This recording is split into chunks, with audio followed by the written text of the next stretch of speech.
নমস্কার বন্ধুরা, আমি সুতপা। দেখো চলে এসেছি সুতপার কথা নিয়ে। সুতপার কথাতে আজকে করে দেখাচ্ছি আমের টক।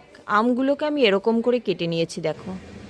কেটে নিয়ে কড়াইতে তেল দিয়ে দিলাম। কড়াইটা গরম হয়ে গেছে। তেলটা খুবই সামান্য, ওই হাফ চামচ পরিমাণে তেল দিলেই হবে। তার মধ্যে অল্প করে সর্ষে আর একটা শুকনো লঙ্কা ফোড়নে দিয়ে আমি আমগুলো দিয়ে দিলাম। দিয়ে এর মধ্যে দেব একটু লবণ আর হলুদ দিয়ে নাড়াচাড়া করব।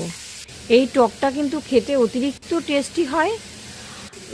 একবার বাড়িতে করে যদি বাড়িতে খাওয়ানো যায়, বাড়ির সবাই বারবার এই টকটাই খেতে চাইবে। আমের চাটনি তো আমরা বিভিন্ন রকম করে খাই, এইটা একবার করে খেলে তবে বুঝবে আমি কেন এই কথাটা বললাম। এই দেখো, এরকম নাড়াচাড়া করতে করতে আমগুলো কিন্তু মোটামুটি মানে গলে যাবে, এই 50% সিদ্ধ হয়ে যায়। তখন গিয়ে চিনি দিয়ে দেবো। চিনি দিয়ে আবার খুন্তি দিয়ে নাড়বো, তাতে আম আরও মোটামুটি 20% হয়ে যাবে। চিনিটা যেই গলে গলে উঠবে, চিনিটা গলে উঠলেই তখন উপর থেকে জল দিয়ে দেবো। এবার টক বললাম, তাতে জল কিন্তু পরিমাণে একটু বেশি যাবে। চিনিটা হচ্ছে যে যেমন, যার এমন আম যেমন টক, আর ওই যে যে ঝোলটা যেটা হবে সেটা যে যেমন মিষ্টি পছন্দ করবে সে তেমন দেবে। এটা একটু মিষ্টি কম হলেও ভালো লাগে, একটু বেশি হলেও ভালো লাগে।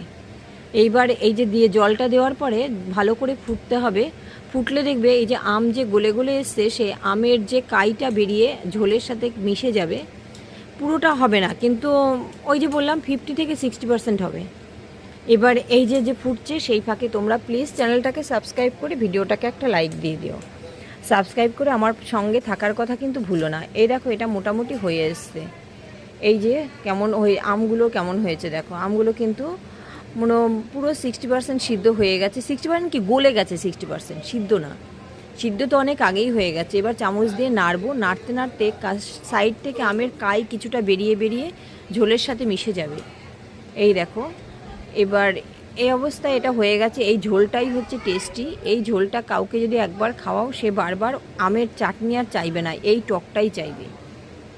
দুর্ধর্ষ খেতে এটা। এই দেখো, এটা হয়ে গেছে। আমি গ্যাস অফ করে দিলাম। এবার নামিয়ে নিচ্ছি। নামিয়ে নিয়ে এই দেখো কেমন দেখতে হয়েছে। এবার বাটিতে করে, বেশ ডাল যেমন করে দেই আমরা, সেরকম করে এইটা যদি থালার পাশে দেই এক বাটি করে, সবাই পছন্দ করবে।